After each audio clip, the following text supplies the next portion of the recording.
Hello students, आज मैं alternative current का एक इंपॉर्टेंट टॉपिक डिस्कस करूंगा, that is the phasors and phasor diagram. तो फेजर्स को समझने के लिए सबसे पहले हम इन वेव्स को देखें। यहाँ पे टू टाइप्स की वेव को मैंने रिप्रेजेंट किया हुआ है, एक ब्लैक कलर, एक रेड कलर से। जो ब्लैक वाली वेव है स्टूडेंट, उसको साइन वेव बोला जाता है, और जो रेड कलर की वेव है ये कॉस वेव है। फेजर्स क्या करते हैं स्टूडेंट? फेजर्स एक प्रकार के रोटेटिंग वेक्टर होते हैं जो किसी भी पीरियोडिक वेव्स में, पीरियोडिक स्पेस में करंट और ईएमएफ की पोजीशन को डिफाइन करते हैं एट इंस्टेंट टी। तो हम लिख सकते हैं कि फेजर्स, इसकी डेफिनेशन बनाता हूं मैं। फेजर्स ये क्या होते हैं स्टूडेंट? एक प्रकार के रोटेटिंग वेक्टर होते हैं, रोटेटिंग वेक्टर। और क्या देते हैं students? It gives the position या डिफाइन द पोजीशन, आप डिफाइन भी कर सकते हो, ये डिफाइन करते हैं पोजीशन ऑफ ईएमएफ और voltage and current at instant T. तो स्टूडेंट देखिए, ये तो एक वेव फॉर्म है, किसी भी करंट का मान सकते हैं। अगर करंट के लिए हमें डिफाइन करना है, और चूंकि ऑल्टरनेट करंट है तो हमें इस प्रकार से एक्सप्रेशन लिखना पड़ेगा वोल्टेज के लिए, E is equal to E naught sine omega T. इसी तरीके से अगर करंट के लिए लिखें तो यहां पे लिखेंगे I is equal to I naught sine omega T. इसको प्रॉपरली समझ लेते हैं स्टूडेंट। जो E नॉट है स्टूडेंट्स, इसको बोला जाता है, this is the maximum EMF, maximum voltage. Clear? और जो मैक्सिमम वोल्टेज है वो डिफाइन किया जाता है स्टूडेंट इसके हाईएस्ट एम्पलीट्यूड की तरफ। अगर मैं बोलूं कि ई नॉट की वैल्यू वेव्स में कहां पे होगी, तो यहां पर ई नॉट की वैल्यू होगी। सिमिलरली अगर मैं आई नॉट की बात करूं स्टूडेंट्स, तो आई नॉट भी क्या होगा? एक प्रकार का मैक्सिमम एम्पलीट्यूड होगा। हो सकता, चलिए मान लिया मैंने कि ये वाला ग्राफ आई का है, तो मैंने मान लिया कि this is the I not. तो ई नॉट आई नॉट हम रिप्रेजेंट करेंगे, एवेल्यूट करेंगे उसको, उसकी वैल्यू को आप फाइंड आउट करेंगे with the help of maximum amplitude. इसी तरीके से जो ओमेगा टी लिखा हुआ है, यानी कि साइन के बाद का जो टर्म है, इसको फेज बोला जाता है। यानी किस एंगल से कोई भी वेव्स रोटेट हो रही है, किस एंगल से करंट चेंज हो रहा है, इसको फेज बोला जाता है। ठीक है? और ये जो ई और आई, इसको इंस्टेंटेनियस वोल्टेज और इंस्टेंटेनियस करंट बोलते हैं। तो इन्हीं को हम रिप्रेजेंट करते हैं वेव डायग्राम के थ्रू, और इन्हीं को रिप्रेजेंट करते हैं फेजर्स डायग्राम के थ्रू। अब देखिए, समझने की कोशिश करिए कि इसको कैसे डिफाइन करते हैं। तो देखिए, आपको पता है कि जब भी हम किसी भी वोल्टेज को या करंट को हम रिप्रेजेंट करेंगे, तो रिप्रेजेंट करने के लिए उसका मैक्सिमम पोजीशन हम फाइंड आउट करते हैं, और मैक्सिमम पोजीशन हमको देता है उसका एम्पलीट्यूड।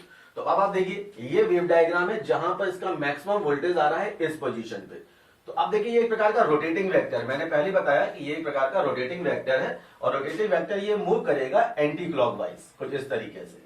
तो रोटेटिंग वेक्टर में इस करंट को कैसे डेमोन्स्ट्रेट करेंगे? तो इसके लिए मैंने एक रोटेटिंग वेक्टर बना रखा है, एक आउटर सर्कल है और एक इनर सर्कल है।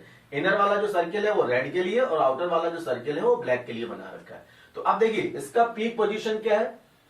इसका पीक पोजीशन देखिए ई नॉट पर। ये कब मैक्सिमम होगा? जब साइन की वैल्यू 90 होगी, यानी कि साइन की जो मैक्सिमम वैल्यू होती है वो 90 होती है, दैट इज द 1। तो देखिए यहां पर 1। तो अगर इसको ड्रॉ करके आप देखें इस लाइन से डॉट डॉट करते हुए, तो देखिए किस पोजीशन पर जाएगा? तो ये वाला जो लाइन है, ये दिस वन, ये रिप्रेजेंट करेगा ई नॉट को इस रोटेटिंग वेक्टर, यानी कि रोटेटिंग वेक्टर की वैल्यू हो गई ई 90। और देखिए होता भी ऐसा ही है, साइन 90 की वैल्यू 1 होती है, साइन 90 मैक्सिमम होता है, यहां भी देखिए मैक्सिमम आ रहा है। इसी तरीके से आप इसके बारे में देखें, यहां पे देखिए, इसको रिप्रेजेंट करने के लिए इसकी भी डॉटेड लेकर लाइन लेकर आ रहे हैं, और देखिए यहां पर ये वाली जो वैल्यू आ रही है इस सर्कल के लिए, दिस वन। तो इसको अगर आप इसको अटैच करके देखेंगे, इसको मिलाते हुए देखेंगे, तो साइन, ये जो रेड कलर वाली जो वैल्यू आ रही है, इसके लिए रोटेटिंग वेक्टर होगा, ये होगा। और ये क्या इंफॉर्मेशन दे रहा है स्टूडेंट? देखिए इंफॉर्मेशन दे रहा है, आपने यहां पे पढ़ रखा होगा V is equal to I R. तो अगर R की वैल्यू आप देखेंगे तो यहां पे मिलेगा V अपॉन आई। तो इसका मतलब क्या है कि पोटेंशियल ज्यादा होता है, करंट कम होता है। तो देखिए, जो पहला वाला जो ग्राफ मैंने बना रखा है वो पोटेंशियल के लिए बना रखा है, पोटेंशियल की वैल्यू मैक्सिमम है और आई की वैल्यू यहां पे देखिए मिनिमम है। तो रोटेटिंग वेक्टर कुछ इस तरीके से रिप्रेजेंट हो रहा है, जो रिप्रेजेंट कर रहा है the position of EMF, this is the E0 और दिस इज द I0।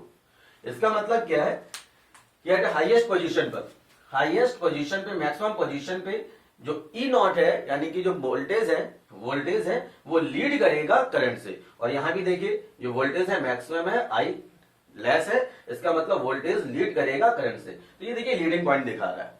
इसको और भी तरीके से समझ सकते हैं, ये तो मैंने ग्राफ के थ्रू बताया आपको।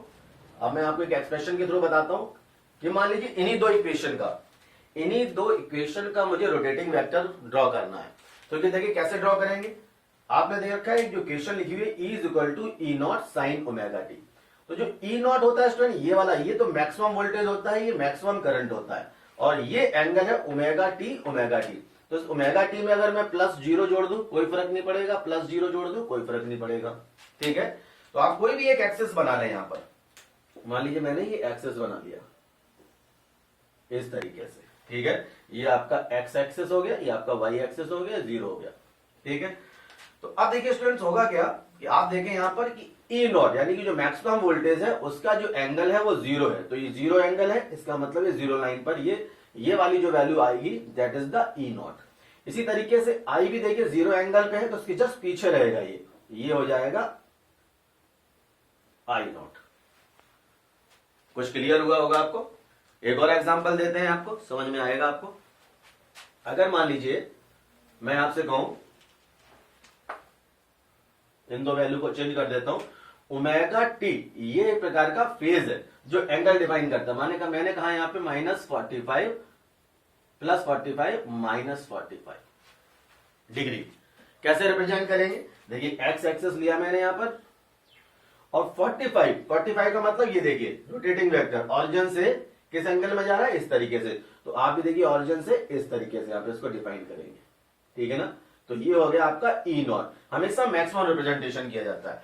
अब उसी तरीके से जो साइन है, साइन में देखिए -45 आ रहा है, तो -45 का मतलब क्या है, ये एंटी क्लॉकवाइज जब ये मूव करेगा तो इस तरीके से आप देखेंगे तो यहां पर जो एंगल आएगा, ये वाला जो एंगल आएगा, इसको बेस मानते हुए आप करेंगे तो ये वाला जो एंगल आ जाएगा ये भी 45 आ जाएगा, ये भी 45, और दोनों के बीच का जो एंगल होगा वो 90 डिग्री। इसका मतलब क्या है कि E जो वोल्टेज है वो 90 एंगल से इसको लीड कर रहा है। देखिए दोनों के बीच का एंगल कितना बन रहा है, 90 डिग्री बन रहा है। इसको एक्स एक्सिस मान लें, इसको वाई एक्सिस मान लें।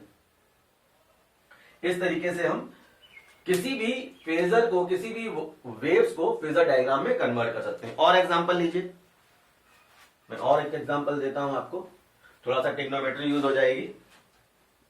मान लीजिए मैंने लिया E equal to E0 sine omega T, ये वोल्टेज के लिए एक्सप्रेशन है, और मैंने एक एक्सप्रेशन लिया I equal to -I0 cos omega T, ऐसा लिख लिया मैंने। तो देखिए जब भी हम फेजर डायग्राम बनाएंगे तो पहली कंडीशन क्या है कि जितनी भी वैल्यू है मैक्सिमम की या एंगल दोनों का सेम होना चाहिए, और इसका कंपैरिजन करना चाहिए तो ये दोनों ही वैल्यू पॉजिटिव होनी चाहिए, क्योंकि ये भी मैक्सिमम हो, ये भी मैक्सिमम हो। ये माइनस यहाँ पे आया हुआ है, ये थोड़ा सा डिस्टर्बेंस क्रिएट करेगा। तो इसकी डिस्टर्बेंस को देखिए कैसे सॉल्व करते हैं। दूसरी बात, दोनों ही सेम होने चाहिए, यानी कि साइन हो या कॉस हो। तो चूंकि हम वेव्स में ज्यादातर हम साइन के साथ डील करते हैं, तो हम ये कॉस ओमेगा टी को हम साइन ओमेगा टी में हम कन्वर्ट कर लेते हैं।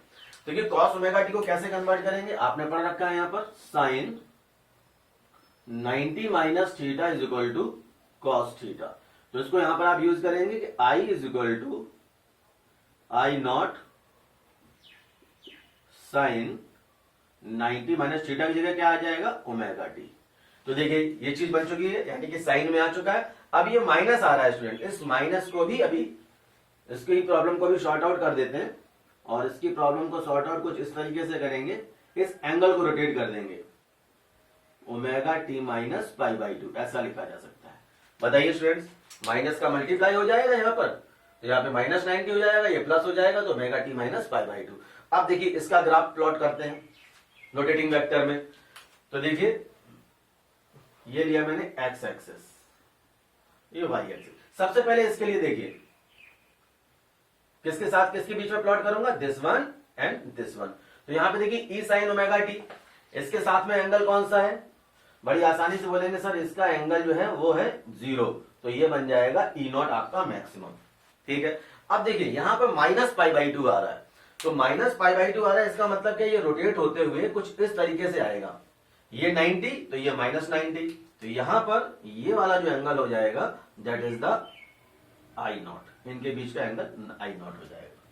ठीक है, तो इस तरीके से हम कॉस के बीच का जो एंगल कौन सा होगा, ओमेगा टी, यहां बीच में एंगल कौन सा होगा, ओमेगा टी। ठीक है, तो आप देखें यहां पर कि ये मैंने आपका E0 और I0 के बीच में रोटेटिंग वेक्टर प्लॉट करके दिया है। तो होप आपको ये क्लास पसंद आई होगी। Thank you so much.